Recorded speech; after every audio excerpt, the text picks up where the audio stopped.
Lee Hogan here, VIP Boxing down at Hank Cronner's Fox ABC, and I'm catching up with Travis Walters. How are you doing, mate? I'm alright, Lee. Did I say Walters then? It's Walters, sorry, mate. I think you say that at the beginning of every interview we do, Lee. I do, don't I? I'm sorry, mate. Trav, how are you doing, mate? I'm good, Lee, good. Excited.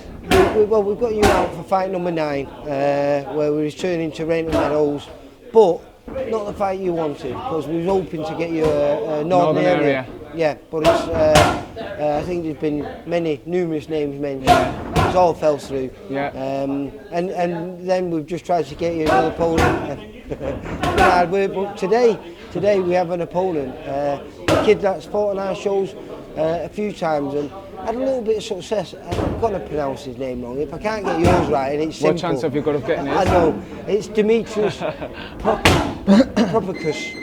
I'll put it on. There'll be a picture of him because he's fought, I think, 3 times on our shows. And last time out, he had a bit of success in Blackpool, yeah. Where he got a points win over Brian Collins.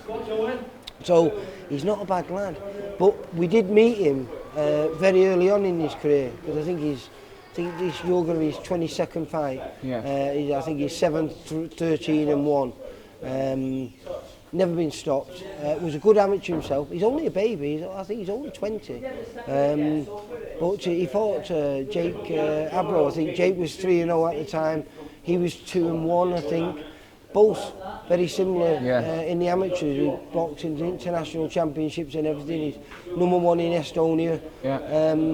So it should be a good test. A kid that we've been saying it for ages. A kid that will give you rounds. And prior to your last fight, no one has done, mate. No, it would be nice, Lee. But like I say, obviously, if I've got an opportunity to get someone out there before the final bell, I absolutely will do. Well, that's what I love about you.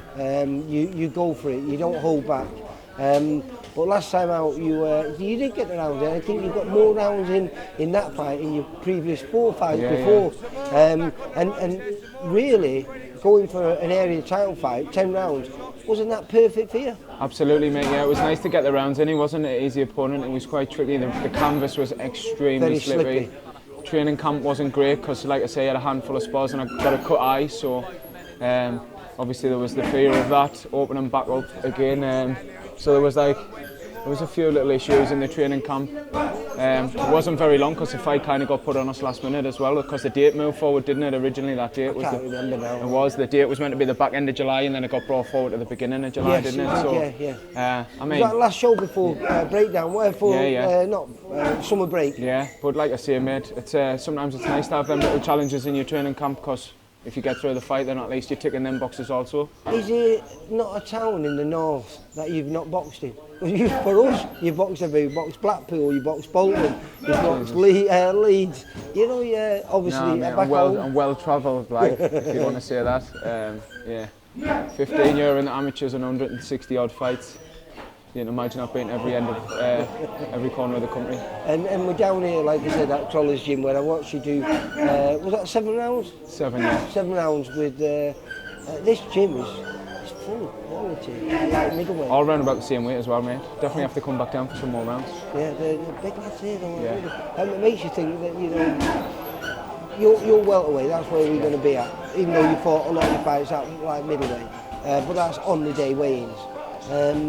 Does it make you realise that why these are the weight? Because do these make the weight? Exactly, mate. It just goes to show you always like to think I'm a big welterweight, you know what I mean? But then when you look at these lads will be big, light middleweights. Yeah, so it makes that worth that effort. Yeah. But a great engine on you, mate. A guy that just relentless. Remind me of the kid at the weekend. Better be. It'd be nice getting referred to him all the time, wouldn't it? He's good in it. I wish I had his punch power, mate. Well, with 8 wins and 5 KOs, you might well have, mate. We don't know, do we? But that was the first man to go the distance with him. Brilliant fight. I'm not arguing about the decision, whether you thought Bivov won or whether you thought he won. It doesn't matter. Yeah. It was a brilliant fight, and watching 2 class men go at it was good to see. But your opponent, have you seen much of him? To be honest, Lee, I haven't. That's the first I've heard of him. On the way down here, we got a phone call and said the opponent's changed once again. That's who we're fighting. So by the time I go home, it'll probably changed again. Yeah. But if it doesn't, are you a guy who likes to go and watch and study I think your opponent, or do you just leave it to him?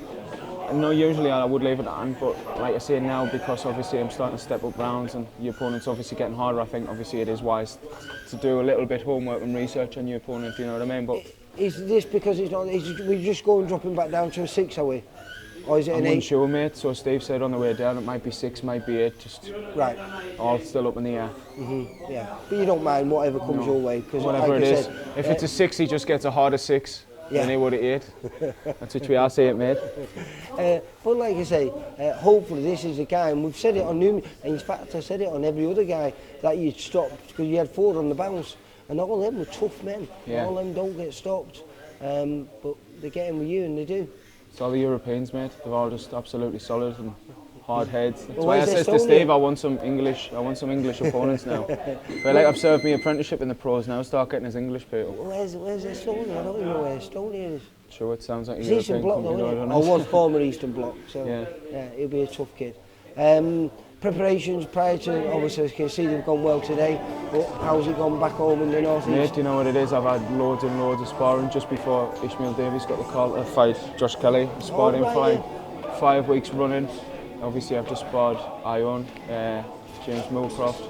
On Friday I was sparring Junaid Boston and Harry Scarf, so obviously I've had numerous sparring partners this camp and I've done a lot of sparring, so I would like to think that. All quality kids. Yeah, I would like to think that these sparring sessions have paid off, and hopefully next week you'll see the difference. And has Steve mentioned when they're going to try and get this sorted? Because I presume that's still on the cards. When you come through this on the 26th at Rainton, then I presume maybe before the end of the year, or certainly early in the new year. Well, obviously we need to speak to Steve and see what the crack is when we'll next be out, but I know that we've got a show booked in for back up in the north on the 6th of April, so if it's not the end of this year, then, don't you? Yeah, obviously, because that's like 6 months from now, do you know what I mean? So obviously I might get a fight at the end of this year, I might not, do you know what I mean? But if not, I would definitely think I would like to have one before our show back up in the north in April, do you know what I mean? Otherwise it's a long time out the ring, but like I say, on the show we've got a mixed bag. We've got kids all over the place, but we've got Adam Reichardt, you stay away, he's on there with you, isn't he? Yeah, just young Bo's had to pull off, hasn't he? Yeah, because he's recovering from injury, broke a bone in his hand, and he's obviously still in recovery from And you had that, young so. Shane down here with you today. Shane. Well, Adam Passing you the water. Yeah, water boy. Shane the water boy. But like I say, Adam was meant to come down and he had problems getting time off work to come spawn, so Shane's had to pull him out the shit. Because I always forget, because isn't he an electrician? Yeah. Yeah, and you're a joiner, aren't you? Joiner, yeah, mate. Fingers crossed not for too much longer. Well, hopefully, yeah, that's the dream, isn't it, mate? Well, listen, we'll see you on the 26th down at Rainton. Hopefully, we'll be talking to you and you'll have win number 9, mate. Thanks very much, mate. Appreciate that, pal. Travis, take care, mate. Cheers, man. Bye.